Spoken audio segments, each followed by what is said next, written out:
നമസ്കാരം. ആനന്ദ് ഇന്റർനാഷണൽ ന്യൂസിലേക്ക് സ്വാഗതം. പ്രധാന വാർത്തകൾ. ബ്രിട്ടനിൽ സോഷ്യൽ കെയർ മേഖലയിൽ വമ്പൻ അഴിച്ചുപണിക്കൊരുങ്ങിയ പ്രധാനമന്ത്രി ആൻഡി ബേണം. ഇൻഹെറിറ്റൻസ് ടാക്സിന് പകരമായി ഉടമയുടെ മരണശേഷം എല്ലാ സ്വത്തുക്കളുടെയും 10% നാഷണൽ കെയർ ലെവിയായി ഈടാക്കണമെന്ന ആവശ്യവുമായി ആൻഡി ബേണം. ഡെത്ത് ടാക്സ് കൊണ്ടുവരികയാണെങ്കിൽ എല്ലാ ഘട്ടത്തിലും അതിനെ എതിർക്കുമെന്നും അത്തരമൊരു നിയമം കൊണ്ടുവരുന്നതിന് ബേണത്തിന് അധികാരമില്ല എന്നും നൈജൽ ഫരാജ്. നികുതികൾ വർദ്ധിപ്പിച്ചുകൊണ്ടോ സർക്കാരിന്റെ വായ്പാ പരിധി വർദ്ധിപ്പിച്ചുകൊണ്ടോ ഉള്ള സോഷ്യൽ കെയർ മേഖലയിലെ ഒരു പരിഷ്കരണങ്ങളെയും പിന്താങ്ങില്ല എന്ന് കൺസർവേറ്റീവ് പാർട്ടി നേതാവ് കെമി ബെഡ്നോക്ക് ദേശീയാടിസ്ഥാനത്തിൽ നടത്തിയ അഭിപ്രായ സർവേയിൽ ലേബർ പാർട്ടി റിഫോം യുകെയെ പിന്തള്ളി ജനപ്രീതിയുടെ കാര്യത്തിൽ 1ാം സ്ഥാനത്തെത്തി. ആൻഡി ബേണം പ്രധാനമന്ത്രിയായതിനോട് അനുകൂലമായ അഭിപ്രായമാണ് ജനങ്ങൾക്കുള്ളത് എന്നതിന്റെ സൂചനയാണ് സർവേ ഫലമെന്ന് ലേബർ പാർട്ടി. കഴിഞ്ഞ 2 വർഷക്കാലത്തിനിടയിൽ ലേബർ പാർട്ടിക്ക് ഏറ്റവും കൂടുതൽ വോട്ടുകൾ ലഭിച്ചതും ഈ അഭിപ്രായ സർവേയിൽ. റിഫോം യുകെയുടെ തളർച്ചയും ലേബർ പാർട്ടിയുടെ ജനപിന്തുണയുമുള്ള വർധനവും മുതലാക്കാൻ ഒരു ഇടക്കാല തെരഞ്ഞെടുപ്പിന് ബേണം മുതിർന്നേക്കുമെന്ന് രാഷ്ട്രീയ നിരീക്ഷകർ. ബ്രിട്ടീഷ് സൈന്യത്തിന് ആകാശ കണ്ണുകളായി AR-5 ചാർ ഡ്രോണുകൾ. പുതിയ ഡ്രോണുകൾ യുദ്ധകളത്തിൽ ശത്രുവിന്റെ നീക്കങ്ങളെ മുൻകൂട്ടി അറിയുവാനും സൈനികർക്ക് സുരക്ഷ ഉറപ്പാക്കാനും ലക്ഷ്യമിട്ടുള്ളത്. UK കമ്പനിയായ ടെക്കവർ വികസിപ്പിച്ച AR-5 നിരീക്ഷണ ഡ്രോണുകൾ കരസേനയുടെ ഭാഗമാകുന്നതിനായിട്ടുള്ള വൻ പദ്ധതിയുടെ ചെലവ് 400 ദശലക്ഷം പൗണ്ട്. മുൻകാല ഡ്രോണുകളേക്കാൾ കൂടുതൽ സമയം തുടർച്ചയായി പറക്കാൻ സാധിക്കുന്നതിനാൽ യുദ്ധകളത്തിലെ തത്സമയ വിവരശേഖരണവും സാധ്യമാകും. കൊമ്പുകോർത്ത് ഇസ്രായേൽ പ്രധാനമന്ത്രി ബെഞ്ചമിൻ നെതന്യാഹുവും അമേരിക്കൻ പ്രസിഡന്റ് ഡൊണാൾഡ് ട്രംപും. തുർക്കിക്ക് F-35 സ്റ്റെൽത്ത് യുദ്ധവിമാനങ്ങൾ വിൽക്കുന്നതിനെതിരെ ഇസ്രായേൽ പ്രധാനമന്ത്രി ബെഞ്ചമിൻ നെതന്യാഹുവിന്റെ എതിർപ്പ് അമേരിക്കൻ പ്രസിഡന്റ് ഡൊണാൾഡ് ട്രംപ് തള്ളി. അമേരിക്ക ഏതൊക്കെ രാജ്യങ്ങൾക്ക് എന്ത് പ്രതിരോധ ഉപകരണങ്ങൾ വിൽക്കണമെന്നത് വിദേശ നേതാക്കൾ തീരുമാനിക്കേണ്ട കാര്യമില്ലെന്ന് ട്രംപ്. വൈറ്റ് ഹൗസിൽ യുക്രൈൻ പ്രസിഡന്റ് വോളോഡിമിർ സെലൻസ്കിയും ഇസ്രായേൽ പ്രധാനമന്ത്രി ബെഞ്ചമിൻ നെതന്യാഹുവും ഡൊണാൾഡ് ട്രംപുമായി കൂടിക്കാഴ്ച നടത്തി. US പ്രസിഡന്റ് ഡൊണാൾഡ് ട്രംപിന്റെ ഭാര്യയും അമേരിക്കയുടെ പ്രഥമ വനിതയുമായ മെലാനിയ ട്രംപിനെ വധിക്കാൻ ആഹ്വാനം ചെയ്യുന്ന വീഡിയോ ഇറാനിലെ ഇസ്ലാമിക് റവല്യൂഷണറി ഗാർഡ് കോർപ്സുമായി പുറത്തുവിട്ടു. വീഡിയോയിൽ ട്രംപിന്റെ മകൻ ബാരൻ ട്രംപിനെയും ഭീഷണിപ്പെടുത്തുന്ന പരാമർശങ്ങൾ. വീഡിയോ പുറത്തു വന്നത് അമേരിക്കയും ഇറാനും തമ്മിൽ മാസങ്ങളായി തുടരുന്ന വാക്പോരും സൈനിക സംഘർഷങ്ങളും രൂക്ഷമായ പശ്ചാത്തലത്തിൽ. വീഡിയോയെക്കുറിച്ച് പ്രതികരിക്കാതെ ഇറാൻ അധികൃതർ. വീഡിയോ പുറത്തുവിട്ടത് IRGCയുമായി ബന്ധമുള്ള തസ്നീം ന്യൂസ് ഏജൻസി. നീറ്റ് ക്രമക്കേടുകൾക്കെതിരായ രാജ്യവ്യാപക വിദ്യാർത്ഥി പ്രക്ഷോഭങ്ങൾക്കൊടുവിൽ കേന്ദ്ര വിദ്യാഭ്യാസ മന്ത്രി ധർമ്മേന്ദ്ര പ്രധാൻ രാജിവെച്ചത് കോക്രോച്ച് ജനതാ പാർട്ടിയുടെ കടുത്ത നിലപാടിലെന്ന് റിപ്പോർട്ട്. ആദ്യം മന്ത്രിയുടെ രാജിക്ക് കേന്ദ്ര സർക്കാർ വഴങ്ങിയില്ലെന്നും എന്നാൽ രാജിയിൽ കുറഞ്ഞതൊന്നും അംഗീകരിക്കില്ലെന്ന് CJP കടുത്ത നിലപാട് സ്വീകരിച്ചതോടെയാണ് മന്ത്രിക്ക് പുറത്തേക്കുള്ള വഴി ഒരുങ്ങിയതെന്നും സൂചന. തങ്ങൾ മുന്നോട്ട് വെച്ച ആവശ്യങ്ങൾ അംഗീകരിച്ച സർക്കാർ ഇപ്പോൾ വ്യവസ്ഥകൾ ലംഘിച്ച് സമരക്കാരെ വേട്ടയാടുകയാണെന്നും കോക്രോച്ച് ജനതാ പാർട്ടി വക്താക്കൾ. കോക്രോച്ച് ജനതാ പാർട്ടിയുടെ നേതൃത്വത്തിൽ രാജ്യതലസ്ഥാനത്ത് നടന്ന വിദ്യാർത്ഥി പ്രക്ഷോഭത്തെ രൂക്ഷമായി വിമർശിച്ച് BJP MPയും നടിയുമായ കങ്കണ റണാവത്ത്. ജൻസി തലമുറയ്ക്കെതിരെയും സമരത്തിൽ പങ്കെടുത്ത വനിതകൾക്കെതിരെയും കങ്കണ വിമർശനം ഉന്നയിച്ചത് സമരം അവസാനിപ്പിച്ചതിനു പിന്നാലെ. സമരത്തിന്റെ ഭാഗമായി പുറത്തുവന്ന റീലുകളും പ്രതിഷേധ രീതികളും അറപ്പുളവാക്കുന്ന നിലപാട് കങ്കണ വ്യക്തമാക്കിയത് സോഷ്യൽ മീഡിയ വഴി. മുഖ്യമന്ത്രി VD സതീശന്റെ പേരിൽ സൈബർ തട്ടിപ്പ് നടത്തിയെന്ന പരാതിയിൽ സൈബർ പോലീസ് അന്വേഷണം തുടങ്ങി. ഇൻഷുറൻസ് ക്ലെയിം എന്ന വ്യാജേന നടത്തിയ തട്ടിപ്പിൽ നഷ്ടമായത് 2499 രൂപ. ധൻ യോജന പദ്ധതി എന്ന പേരിൽ ഇൻഷുറൻസ് ക്ലെയിം ലഭിക്കുമെന്ന വ്യാജേനയാണ് ഇൻസ്റ്റാഗ്രാം വഴി പണം തട്ടിയെടുക്കൽ പ്രചരണം നടത്തിയത്. നിയമസഭാ തെരഞ്ഞെടുപ്പിൽ പാർട്ടിക്കുണ്ടായ കനത്ത തിരിച്ചടിയുടെ കാരണങ്ങൾ അവലോകനം ചെയ്ത് CPM കേന്ദ്ര കമ്മിറ്റിയുടെ റിപ്പോർട്ട് പ്രസിദ്ധീകരിച്ചു. സ്ഥാനാർത്ഥി നിർണയത്തിലെ പാകപ്പിഴകൾ, ഭരണവിരുദ്ധ വികാരം, രാഷ്ട്രീയ പ്രചരണത്തിന്റെ കുറവ് എന്നിവ കേരളത്തിൽ പരാജയത്തിന് കാരണമായതായും പാർട്ടിയുടെ വിലയിരുത്തൽ. നേതാക്കൾക്കിടയിലെ അഴിമതി, ധാർഷ്ട്യം, ആഡംബര ജീവിതം എന്നിവ പാർട്ടിയുടെ പ്രതിച്ഛായയെ തകർത്തുവെന്നും തിരഞ്ഞെടുപ്പ് പ്രചരണം പിണറായിയിൽ കേന്ദ്രീകരിച്ചതടക്കമുള്ള പരാജയ കാരണങ്ങൾ അക്കമിട്ട് നിരത്തിയുള്ളതാണ് റിപ്പോർട്ട്. വാർത്തകൾ വിശദമായി. സോഷ്യൽ കെയർ മേഖലയ്ക്ക് ധനസമാഹരണം നടത്തുന്നതിനായി 18 ബില്യൺ പൗണ്ട് വരെ വരുന്ന ഡെത്ത് ടാക്സ് ഏർപ്പെടുത്തുമോ എന്ന ചോദ്യത്തിന് വ്യക്തമായ ഉത്തരം നൽകാതെ ഒഴിഞ്ഞുമാറി പ്രധാനമന്ത്രി ആൻഡി ബേണം. ഇൻഹെറിറ്റൻസ് ടാക്സ് വലിയ മാറ്റങ്ങൾ കൊണ്ടുവന്നേക്കുമെന്ന പ്രചരണം ശക്തമാകുകയും അതിനെതിരെ പ്രതിഷേധം കനക്കുകയും ചെയ്യുന്ന സാഹചര്യത്തിൽ തന്റെ പദ്ധതികൾക്ക് ആവശ്യമായ ധനം സമാഹരിക്കുന്നത് എങ്ങനെയെന്ന ചോദ്യത്തിന് വ്യക്തമായി ഉത്തരം നൽകാതെ ബേണം. നിലവിലെ ഇൻഹെറിറ്റൻസ് ടാക്സിന് പകരമായി ഉടമയുടെ മരണശേഷം എല്ലാ സ്വത്തുക്കളുടെയും 10% നാഷണൽ കെയർ ലെവിയായി ഈടാക്കണമെന്ന ആവശ്യം നേരത്തെ അദ്ദേഹം ഉന്നയിച്ചിരുന്നു. ഇപ്പോഴും ഈ നിർദ്ദേശത്തെ അനുകൂലിക്കുകയാണ് അദ്ദേഹം എന്നാണ് പുറത്തുവരുന്ന സൂചനകൾ. എന്നാൽ അത്തരമൊരു നിയമം കൊണ്ടുവരുന്നതിന് ബേണമിന് അധികാരമില്ല എന്ന് ചൂണ്ടിക്കാണിച്ച് നേജൽ ഫരാജ് ഡെത്ത് ടാക്സ് കൊണ്ടുവരികയാണെങ്കിൽ എല്ലാ ഘട്ടത്തിലും അതിനെ എതിർക്കുമെന്നും വ്യക്തമാക്കി. അതേസമയം നികുതികൾ വർദ്ധിപ്പിച്ചുകൊണ്ടോ സർക്കാരിന്റെ വായ്പാ പരിധി വർദ്ധിപ്പിച്ചുകൊണ്ടോ ഉള്ള സോഷ്യൽ കെയർ മേഖലയിലെ ഒരു പരിഷ്കാരങ്ങളെയും പിന്താങ്ങില്ല എന്ന് കൺസർവേറ്റീവ് പാർട്ടി നേതാവ് കെമി ബാഡ്നോക്കും വ്യക്തമാക്കിയിട്ടുണ്ട്. ഉപയോക്താക്കൾക്ക് സോഷ്യൽ കെയർ സൗജന്യമാക്കുന്നതിനുള്ള ആന്റി ബേണമിന്റെ പദ്ധതി സർക്കാരിന് പ്രതിവർഷം 18 ബില്യൺ പൗണ്ടിന്റെ അധിക ചിലവ് വരുത്തുമെന്നാണ് കണക്കാക്കുന്നത്. ഇത് കണ്ടെത്തുന്നതിനായി മരണമടയുന്ന വ്യക്തികളുടെ സ്വത്തുക്കളുടെ 10% മരണ നികുതിയായി ഈടാക്കാൻ ഉദ്ദേശമുണ്ടോ എന്ന ചോദ്യത്തിന് മറുപടി നൽകാതെ രാജ്യത്തെ സോഷ്യൽ കെയർ മേഖലയെ അഭിമുഖീകരിക്കുന്ന പ്രതിസന്ധിക്ക് പരിഹാരം കാണുവാൻ എല്ലാ രാഷ്ട്രീയ പാർട്ടികളും ഏകമനസ്സോടെ ചിന്തിച്ച് പോംവഴി കണ്ടെത്തണമെന്ന് ആഹ്വാനം നൽകുക മാത്രമാണ് അദ്ദേഹം ചെയ്തത്. പോർട്ട് സ്മിത്ത് നാവിക ആസ്ഥാനത്തെ ഉക്രൈൻ പ്രസിഡന്റ് വ്ളാഡിമിർ സെലൻസ്കിയുമായി ഉണ്ടായ കൂടിക്കാഴ്ചയ്ക്ക് ശേഷവും സോഷ്യൽ കെയർ മേഖലയിലെ പ്രശ്നങ്ങളെക്കുറിച്ച് പ്രതിപക്ഷ കക്ഷികളുമായി ചർച്ച നടത്താൻ തയ്യാറാണെന്ന് അദ്ദേഹം പ്രസ്താവിച്ചു. ഈ ആഴ്ച അവസാനത്തോടെ ഇതുമായി ബന്ധപ്പെട്ട സുപ്രധാനമായ ഒരു പ്രഖ്യാപനം അദ്ദേഹം നടത്തും എന്നാണ് പ്രതീക്ഷിക്കുന്നത്. 2010 ഗോഡൌൺ ബൗണ്ടിന്റെ മന്ത്രിസഭയിൽ ഹെൽത്ത് സെക്രട്ടറി ആയിരിക്കെ സോഷ്യൽ കെയർ മേഖല പരിഷ്കരിക്കുന്നതിന് ബേണം തുനിഞ്ഞിരുന്നുവെങ്കിലും പിന്നീട് വന്ന കൺസർവേറ്റീവ് പാർട്ടി സർക്കാർ അദ്ദേഹത്തിന്റെ നിർദ്ദേശങ്ങളും നയങ്ങളും തള്ളിക്കളയുകയായിരുന്നു. ഏകദേശം ഒരു വർഷത്തിലേറെ കാലത്തിനു ശേഷം ദേശീയാടിസ്ഥാനത്തിൽ നടത്തിയ ഒരു അഭിപ്രായ സർവേ ലേബർ പാർട്ടി റിഫോം യുകെയെ പിന്തള്ളി ജനപ്രീതിയുടെ കാര്യത്തിൽ 1ാം സ്ഥാനത്തെത്തി.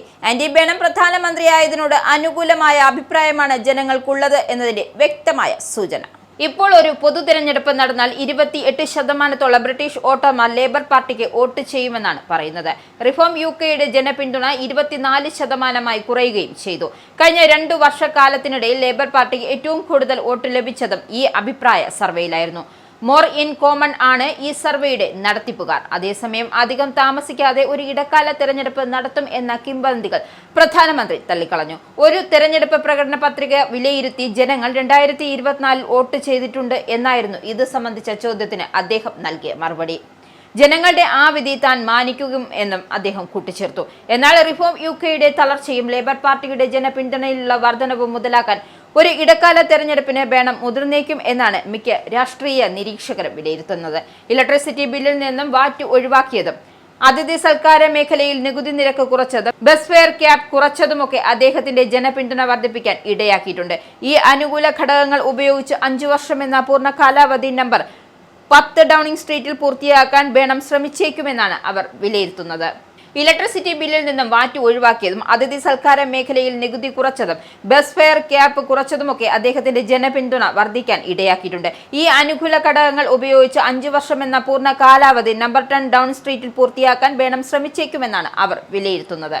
യുദ്ധക്കളത്തിൽ ശത്രുവിന്റെ നീക്കങ്ങൾ മുൻകൂട്ടി അറിയുവാനും സൈനികർക്ക് സുരക്ഷ ഉറപ്പാക്കാനും ലക്ഷ്യമിട്ട് ബ്രിട്ടീഷ് സൈന്യം അത്യാധുനിക ചാര ഡ്രോൺ സാങ്കേതികവിദ്യ സ്വന്തമാക്കുന്നു. UK കമ്പനിയായ ടെക്കവേഴ്സ് വികസിപ്പിച്ച AR-5 നിരീക്ഷണ ഡ്രോണുകൾ കരസേനയുടെ ഭാഗമാകുന്നതിന് 400 ദശലക്ഷം പൗണ്ടിന്റെ വൻ പദ്ധതിക്ക് രൂപം നൽകി. 2014 മുതൽ ബ്രിട്ടീഷ് സൈന്യം ഉപയോഗിച്ചു വരുന്ന വാച്ച് കീപ്പർ ഡ്രോണുകൾ പ്രവർത്തന കാലാവധി പൂർത്തിയാകുന്ന സാഹചര്യത്തിലാണ് അതിനേക്കാൾ ഏറെ കാര്യക്ഷമമായ AR-5 ഡ്രോണുകൾ തിരഞ്ഞെടുത്തിരിക്കുന്നത്. ക്യാമറകളും അത്യാധുനിക സെൻസറുകളും ഉൾപ്പെടെ 50 കിലോഗ്രാം വരെയുള്ള നിരീക്ഷണ ഉപകരണങ്ങൾ വഹിക്കാൻ ഈ ഡ്രോണുകൾക്ക് കഴിയും. മുൻകാല ഡ്രോണുകളേക്കാൾ കൂടുതൽ സമയം തുടർച്ചയായി പറക്കാൻ സാധിക്കുന്നതിനാൽ യുദ്ധക്കളത്തിൽ തത്സമമായ വിവരശേഖരണവും സാധ്യമാകും. സൈനികരുടെ സുരക്ഷ ഉറപ്പാക്കുന്നതിനും നിർണായക തീരുമാനങ്ങൾ തൽക്ഷണം കൈക്കൊള്ളുന്നതിനും കമാൻഡർമാർക്ക് ഇത് വലിയ സഹായകമാകും. റഷ്യൻ അധിനിവേശത്തിനെതിരെയുള്ള പോരാട്ടത്തിൽ ഉക്രൈൻ സായുധസേന വിജയകരമായി ഉപയോഗിച്ച ഡ്രോണുകളാണ് ഇവ. കേവലം ഒരു നിരീക്ഷണ ഉപകരണം നൽകുന്നതിലുപരി കോർവസ് പദ്ധതിയിലൂടെ സൈന്യത്തിൽ സ്വയം പ്രവർത്തിത സാങ്കേതിക വിദ്യ വികസിപ്പിച്ചെടുക്കുകയാണ് ടെക്കർവർ ലക്ഷ്യമിടുന്നത്. ഇതൊരു ഡ്രോൺ പ്ലാറ്റ്ഫോം മാത്രമായി കാണാനാകില്ല. ശത്രുക്കളെക്കാൾ എപ്പോഴും ഒരു പടി മുന്നിൽ നിൽക്കാൻ സഹായിക്കുന്ന പരമാധികാര സാങ്കേതിക ശേഷി കെട്ടിപ്പടുക്കലാണ് ഇതെന്നും ടെക്കവർ UK മാനേജിംഗ് ഡയറക്ടറായ കാൽബ്രു വ്യക്തമാക്കി. പ്രധാനമന്ത്രിയേക്കാൾ ശമ്പളം കൈപ്പറ്റുന്ന NHS മാനേജർമാരുടെ എണ്ണം ഒരു വർഷത്തിനിടെ ഇരട്ടിയായി. 3 ലക്ഷം പൗണ്ടിലേറെ വരുമാനം നേടുന്ന ഉദ്യോഗസ്ഥർ തടിച്ചു കൊഴുക്കുന്നതിനെതിരെ വിമർശനം രൂക്ഷം. ഉദ്യോഗസ്ഥർ തടിച്ചു കൊഴുക്കുന്നത് അവസാനിക്കുമെന്ന ലേബർ വാഗ്ദാനം നിലനിൽക്കുമ്പോഴാണ് ഇത്. ഹെൽത്ത് സർവീസിൽ ഏകദേശം 600 ഉദ്യോഗസ്ഥരാണ് പ്രധാനമന്ത്രിയേക്കാൾ ശമ്പളം കൈപ്പറ്റുന്നതെന്നാണ് കണക്ക്. ഡസൻ കണക്കിന് ഉദ്യോഗസ്ഥർ 500,000 പൗണ്ടിലേറെ വരുമാനം നേടുന്നു.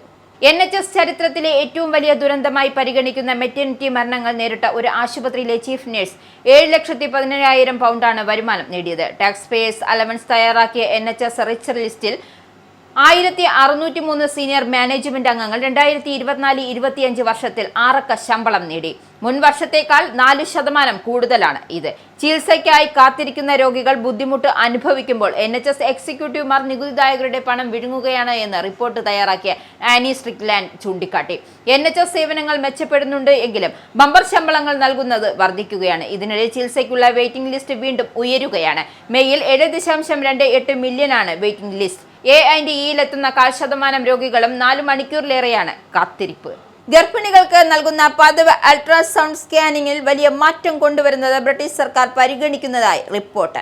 നിലവിലുള്ള 12 ആഴ്ചയും 20 ആഴ്ചയും നടക്കുന്ന പരിശോധനകൾക്ക് പുറമെ ഗർഭകാലത്ത് കൂടുതൽ സ്കാനിങ്ങുകൾ ഉൾപ്പെടുത്തുന്ന കാര്യം ആരോഗ്യവകുപ്പ് പരിശോധിക്കുകയാണ്. ഗർഭസ്ഥ ശിശുവിന്റെ വളർച്ചാ പ്രശ്നങ്ങളും ആരോഗ്യ സങ്കീർണതകളും നേരത്തെ കണ്ടെത്തുക എന്നതാണ് ലക്ഷ്യമിടുന്നത്.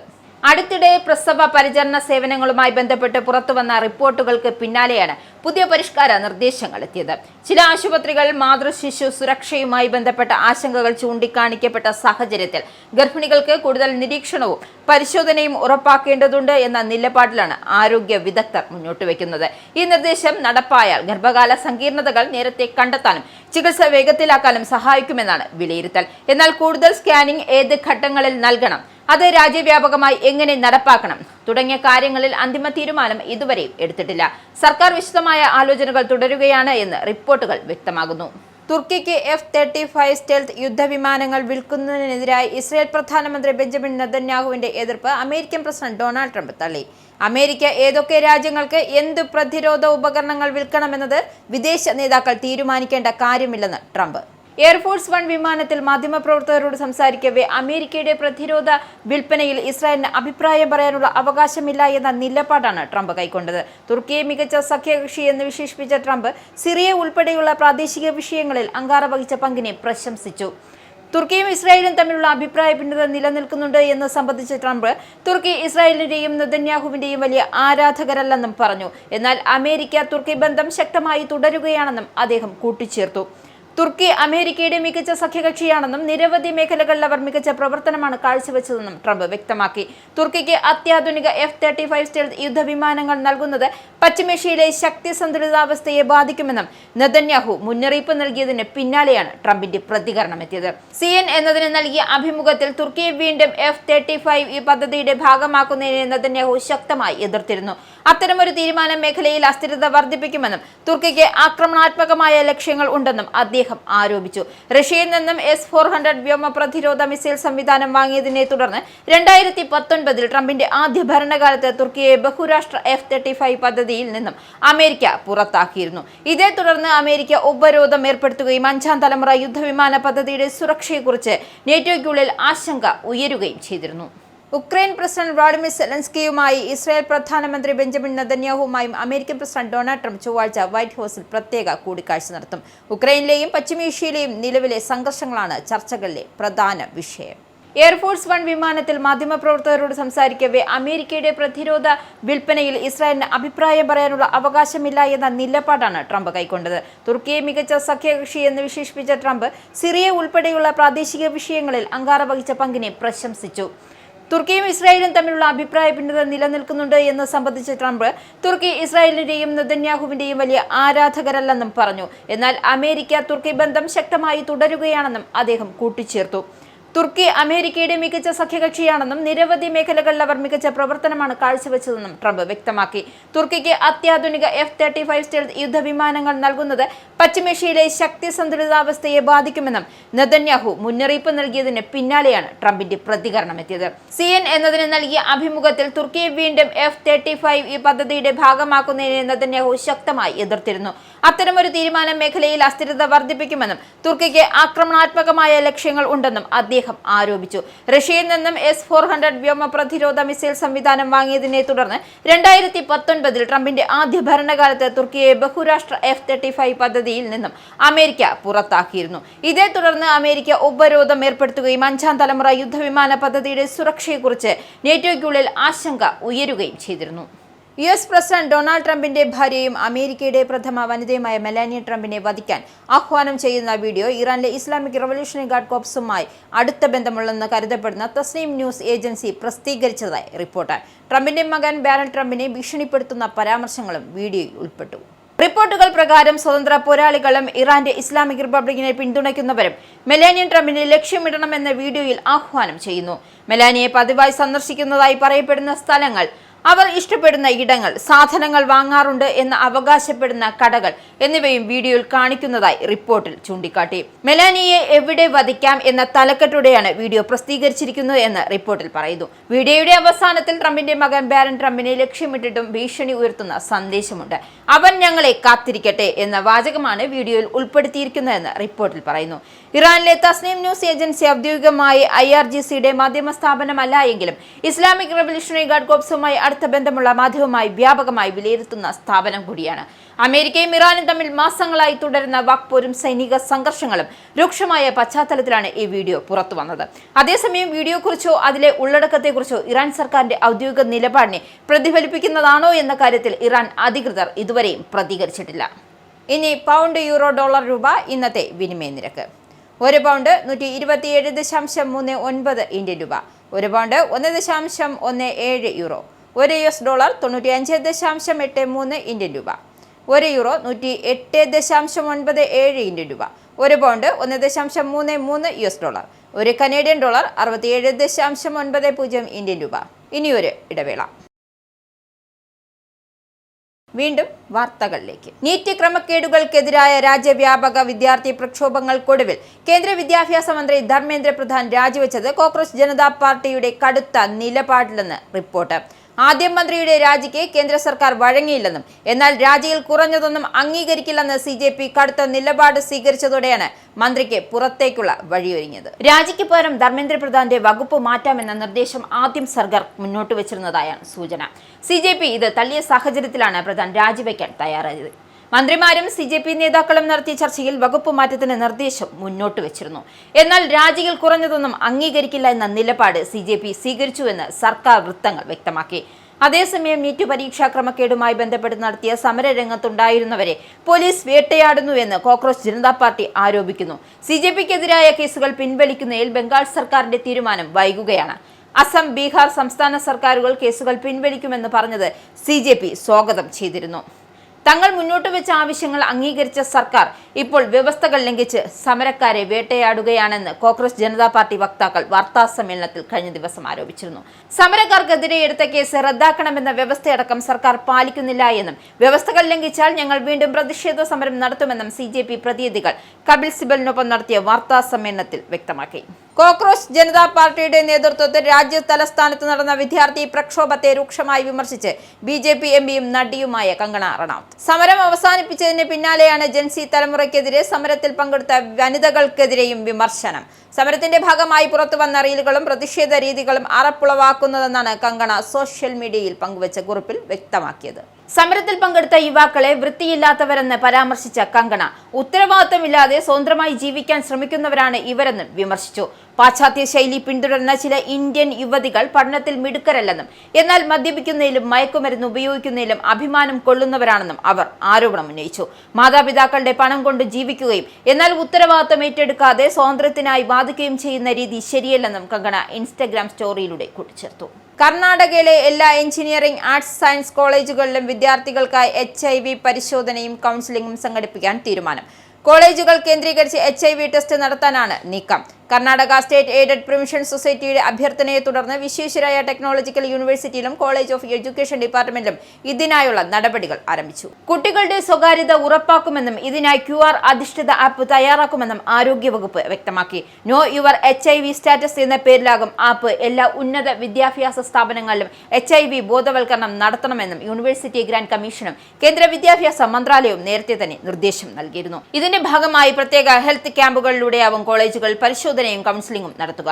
പദ്ധതിയുമായി സഹകരിക്കാൻ എല്ലാ കോളേജ് പ്രിൻസിപ്പൽമാർക്കും ആരോഗ്യ വകുപ്പ് നിർദ്ദേശം നൽകിയിട്ടുണ്ട്. വിദ്യാർത്ഥികൾക്കിടയിൽ രോഗബാധ ഏറുന്ന സാഹചര്യത്തിലാണ് നിർണായകമായ നീക്കം. രാജ്യത്തെ HIV ബാധിതരുടെ എണ്ണത്തിൽ കർണാടക 3-ാം സ്ഥാനത്താണെന്ന് നാഷണൽ എയ്ഡഡ് കൺട്രോൾ ഓർഗനൈസേഷന്റെ കണക്കുകൾ വ്യക്തമാക്കുന്നു. കർണാടകയിൽ ആകെ 2.6 ലക്ഷം HIV ബാധിതരാണെന്നും നാഷണൽ എയ്ഡഡ് കൺട്രോൾ ഓർഗനൈസേഷൻ വ്യക്തമാക്കി. ഇതിൽ 54,000-ഓളം പേർ തങ്ങൾക്ക് രോഗബാധയുണ്ട് എന്ന കാര്യം അറിയാത്തവരാണ്. 18-നും 25-നും ഇടയിൽ പ്രായമുള്ള 7,000 രോഗബാധിതർ സംസ്ഥാനത്തുണ്ട്. 18-നും 35-നും ഇടയിൽ പ്രായമുള്ളവരിൽ രോഗവ്യാപനം കൂടുന്നുവെന്നും 2023-24 കാലഘട്ടത്തിൽ ഈ വിഭാഗത്തിൽ HIV കണ്ടെത്തിയത് 44,500 പേർക്കാണെന്നും 2025-26 ആയപ്പോൾ അത് 66,000-ആയി ഉയർന്നുവെന്നും കണക്കുകൾ വ്യക്തമാക്കുന്നു. സുരക്ഷിതമല്ലാത്ത ലൈംഗിക ബന്ധത്തിനൊപ്പം ലഹരി ഉപയോഗവും HIV രോഗബാധ കൂടുന്നതിന് കാരണമെന്നാണ് കണ്ടെത്തൽ. ഈ സാഹചര്യത്തിലാണ് കോളേജ് വിദ്യാർത്ഥികൾക്കിടയിൽ HIV ടെസ്റ്റ് നടത്തുന്നത്. മുഖ്യമന്ത്രി VD സതീശിന്റെ പേരിൽ സൈബർ തട്ടിപ്പ് നടത്തിയെന്ന് പരാതി. ഇൻഷുറൻസ് ക്ലെയിം എന്ന വ്യാജേനയാണ് തട്ടിപ്പ് നടത്തിയത്. വടക്കേക്കര സ്വദേശി ഡെയിൻ ഫ്രാൻസിസിന് 2,499 രൂപയാണ് നഷ്ടമായത്. ധൻ യോജന പദ്ധതി എന്ന പേരിൽ ഇൻഷുറൻസ് ക്ലെയിം ലഭിക്കുമെന്ന വ്യാജേനയാണ് പണം തട്ടിയത്. ഇൻഷുറൻസ് ക്ലെയിം എന്ന വ്യാജേനയാണ് തട്ടിപ്പ് നടത്തിയത്. വടക്കേക്കര സ്വദേശി ഡെയിൻ ഫ്രാൻസിസിന് 2,499 രൂപയാണ് നഷ്ടമായത്. ധൻ യോജന പദ്ധതി എന്ന പേരിൽ ഇൻഷുറൻസ് ക്ലെയിം ലഭിക്കുമെന്ന വ്യാജേനയാണ് പണം തട്ടിയത്. സംഭവത്തിൽ ആലുവ സൈബർ പോലീസ് കേസെടുത്തു. കുടുംബത്തിലെ ഓരോ അംഗത്തിനും 5,000 രൂപ വീതം ലഭിക്കും എന്നായിരുന്നു വാഗ്ദാനം. ഇൻസ്റ്റാഗ്രാം വഴിയാണ് പ്രചരണം നടത്തിയത്. സൈബർ പോലീസ് അന്വേഷണം ആരംഭിച്ചു. പ്രിയദർശിനി സർവീസുകളിൽ തട്ടിപ്പ് കണ്ടെത്തിയാൽ ബന്ധപ്പെട്ട ജീവനക്കാർക്കെതിരെ ഉടൻ സസ്പെൻഷൻ നടപടി സ്വീകരിക്കാൻ KSRTC CMD നിർദ്ദേശം നൽകി. തിങ്കളാഴ്ച ചേർന്ന ഉന്നത ഉദ്യോഗസ്ഥരുടെ യോഗത്തിലാണ് തീരുമാനം. ഓർഡിനറി ബസ്സുകളിൽ 6 ക്രമക്കേടുകൾ കൂടി കണ്ടെത്തിയതായി വിജിലൻസ് വിഭാഗം യോഗത്തിൽ റിപ്പോർട്ട് ചെയ്തു. പ്രിയദർശിനി സർവീസുകളിലെ യാത്രക്കാരുടെ എണ്ണവും കളക്ഷനും ഓരോ ഡിപ്പോയും അതത് ദിവസം പ്രത്യേകം രജിസ്റ്ററിൽ രേഖപ്പെടുത്തി സൂക്ഷിക്കണം. പരമാവധി ഓർഡിനറി ബസ്സുകൾ പരിശോധിക്കാൻ വിജിലൻസ് കോഡുകൾ നിർദ്ദേശം നൽകിയതായും വിജിലൻസ് ഓഫീസർ വ്യക്തമാക്കി. പ്രിയദർശിനി ടിക്കറ്റുകളുടെ എണ്ണവും ആകെ ടിക്കറ്റ് നിരക്കും എല്ലാ ദിവസവും രേഖപ്പെടുത്തണമെന്നും സർക്കുലർ പുറത്തിറക്കിയിട്ടുണ്ട്. രേഖപ്പെടുത്തിയ വിവരങ്ങൾ ticket and cash superintendent, audit സൂപ്രണ്ടും പരിശോധിച്ച് ഒപ്പുവെക്കണം. പ്രതിദിന കളക്ഷൻ രേഖപ്പെടുത്തുന്ന സീഡിറ്റ് പ്രോഗ്രാമിലും വിവരങ്ങൾ കൃത്യമായി രേഖപ്പെടുത്തണം. ഇതിൽ വീഴ്ച വരുത്തുന്നവരിൽ നിന്നും പിഴ ഈടാക്കുന്നതിനൊപ്പം അച്ചടക്ക നടപടിയും സ്വീകരിക്കുമെന്ന് മുന്നറിയിപ്പ് നൽകി. നിയമസഭാ തെരഞ്ഞെടുപ്പിൽ പാർട്ടിക്കുണ്ടായ കനത്ത തിരിച്ചടിയുടെ കാരണങ്ങൾ അവലോകനം ചെയ്തുള്ള CPM കേന്ദ്ര കമ്മിറ്റിയുടെ റിപ്പോർട്ട് പ്രസിദ്ധീകരിച്ചു. സ്ഥാനാർത്ഥി നിർണയത്തിൽ പാകപ്പിഴകൾ, ഭരണവിരുദ്ധ വികാരം, രാഷ്ട്രീയമായ പ്രചരണത്തിന്റെ കുറവ് എന്നിവ കേരളത്തിലെ പരാജയത്തിന് കാരണമായതായി പാർട്ടിയുടെ വിലയിരുത്തൽ. നേതാക്കൾക്കിടയിലെ അഴിമതി, ധാർഷ്ട്യം, ആഡംബര ജീവിതം എന്നിവ പാർട്ടിയുടെ പ്രതിച്ഛായയെ തകർത്തു. തിരഞ്ഞെടുപ്പ് പ്രചരണം പിണറായിയിൽ കേന്ദ്രീകരിച്ചു തുടങ്ങിയ കാരണങ്ങൾ അക്കമിട്ട് നിരത്തിയുള്ളതാണ് റിപ്പോർട്ട് പുറത്തുവന്നത്. 1977 ശേഷം ആദ്യമായാണ് നമ്മുടെ പാർട്ടി അധികാരത്തിലുള്ള ഒരു സംസ്ഥാനം പോലുമില്ലാത്ത അവസ്ഥ സംജാതമായിരിക്കുന്നത്. BJPയുടെ വർദ്ധിച്ചു വരുന്ന ആധിപത്യത്തിന്റെ പശ്ചാത്തലത്തിൽ ഈ തിരഞ്ഞെടുപ്പ് പരാജയം ഒരു കനത്ത തിരിച്ചടിയാണ് എന്നും CPMന്റെ റിപ്പോർട്ടിൽ ചൂണ്ടിക്കാട്ടുന്നു. തോൽവിക്ക് കാരണമായ ഭരണപരമായ വീഴ്ചകളും സംഘടനാ വീഴ്ചകളും റിപ്പോർട്ടിൽ അക്കമിട്ട് നിരത്തിയിട്ടുണ്ട്. പ്രചരണം മുഴുവൻ ഒരാളെ കേന്ദ്രീകരിച്ചായിരുന്നു എന്നത് പ്രചരണം നിലവിലുണ്ടായിരുന്നു. അതായത് ഇക്കാര്യം ഒരു പോരായ്മയായി ചൂണ്ടിക്കാട്ടുന്നു. സർക്കാരിനെ കാര്യക്ഷമമായി നയിച്ച മുഖ്യമന്ത്രിയും പോളിറ്റ് ബ്യൂറോ അംഗവുമായ നേതാവിനെ കുറിച്ചായിരുന്നു ആ പരാമർശം. പ്രചരണത്തെ വ്യക്തി കേന്ദ്രീകൃതമാക്കുകയും സഖാവ് പിണറായി വിജയനിൽ മാത്രം ശ്രദ്ധ കേന്ദ്രീകരിക്കുകയും ചെയ്തതിലൂടെ അദ്ദേഹത്തിനെതിരെ ലക്ഷ്യമിട്ടുള്ള പ്രചരണം നടത്താൻ UDFന് നാം അറിയാതെ തന്നെ അവസരം കൊടുത്തു. തൽഫലമായി കോൺഗ്രസ് പാർട്ടിയുടെയും UDFന്റെയും പിന്തിരിപ്പൻ സ്വഭാവവും ഭരണവർഗ അനുകൂല നിലപാടും തുറന്നുകാട്ടാനുള്ള രാഷ്ട്രീയ മുൻകൈ നമുക്ക് നഷ്ടമായി എന്നും റിപ്പോർട്ടിൽ ചൂണ്ടിക്കാട്ടി. ഇനി സ്പോർട്സ്.